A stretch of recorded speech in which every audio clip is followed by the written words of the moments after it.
കറുത്ത പൊന്നിൻ്റെ നാട്ടിലേക്ക് കടൽ താണ്ടി പറങ്കികൾ കൊണ്ടുവന്നത് രാജാവിനുള്ള കാഴ്ചദ്രവ്യങ്ങൾ മാത്രമായിരുന്നില്ല. ശുഭപ്രതീക്ഷയുടെ മുനമ്പു ചുറ്റുന്നതിനിടയിൽ അടിമകളാക്കിയ കാഫിറുകളായ ആഫ്രിക്കൻ ഗോത്രജനതയെ കൂടിയാണ്. കൊച്ചിയിലെത്തിയ പറങ്കികളുടെ വിശ്വസ്തരായിരുന്നു കാപ്പിരികൾ എന്ന് നാട്ടുകാർ വിളിച്ചിരുന്ന ഇവർ. കരുത്തരും ദൃഢഗാത്രരുമായ കാപ്പിരികൾ യജമാനന്മാർക്കായി മാളികകളും സൗധങ്ങളും കോട്ടകളും ബാസാറുകളും കെട്ടിപ്പടുത്തി.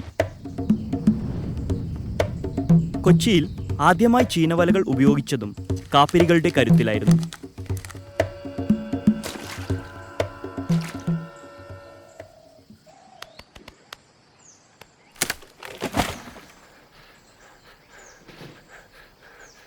ഉയരം കൂടിയ മരത്തിൽ നിന്ന് വീണ ഒരു കാപ്പിരി ഒന്നും സംഭവിക്കാതെ നിഷ്പ്രയാസം എഴുന്നേറ്റ് പോയത് കണ്ട നാട്ടുകാർ കാപ്പിരികൾ മരിക്കില്ല എന്നുറച്ചു വിശ്വസിച്ചിരുന്നു.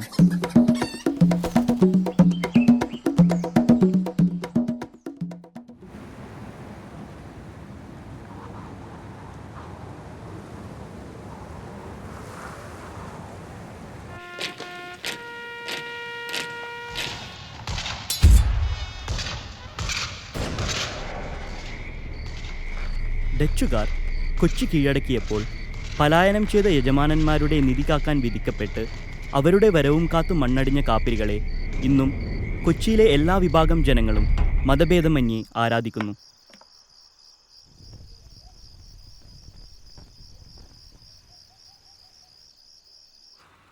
അവിശ്വാസികൾ എന്ന് മുദ്രകുത്തി അടിമകളാക്കപ്പെട്ട മരണമില്ലാത്ത ഈ കറുത്ത മനുഷ്യർ ചുരുട്ടും കള്ളും മാംസവും നിവേദ്യമായി സ്വീകരിച്ചുകൊണ്ട് ഇന്നും തങ്ങൾക്കിടയിലുണ്ടെന്ന് കൊച്ചിക്കാർ വിശ്വസിക്കുന്നു.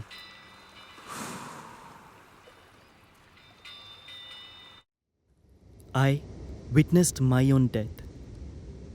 I experienced no pleasure or pain.